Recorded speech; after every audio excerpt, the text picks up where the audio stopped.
आज करायचे निरफणसाची कापं. याची भाजी पण करतात. तर हा असा छोटा असतो, त्या फणसासारखा नसतो, वेगळा असतो, पण तरी याला निरफणस असं म्हणतात. आता हे मधलं असतं ना, हे काढून टाकायचं. याने पण याचं साल निघतं, सुरीने पण निघतं. तुम्हाला जसं इझी पडेल तसं तुम्ही काढू शकता. हे आपण सालं काढून घेतले आणि पातळ पण नाही, खूप थोडे मीडियम साईजचे असे, खूप जाड नाही खूप पातळ नाही, असे कापं करून घ्यायचे. आणि याचे 2 तुकडे केलेत कापाचे. हे थोडा वेळ 2 मिनटं पाण्यात ठेवायचं, म्हणजे याचा चीक वगैरे निघून जातो. आणि मग हे बाहेर काढायचं.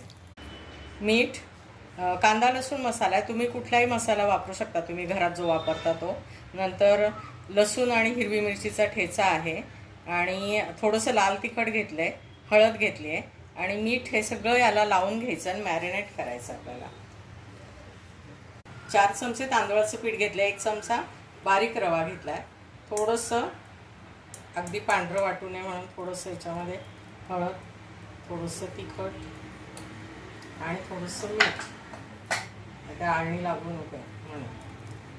आणि हे मिक्स करायचं. त्याला चांगलं डीप करून घ्यायचं याच्यामध्ये, पिठामध्ये, आणि तव्यावर घालायचं. असे सगळे पिठात घोळवून आपण हे शालो फ्राय करून घ्यायचे. फटाफट तवाभर 2 तवे भरून केलेले कापं संपले. बघा किती मस्त लागतात, एकदम खरपूस, एकदम व्हेज फिश म्हणायचं ना याला. खूपच छान झालं. Yummy, yummy, super yummy.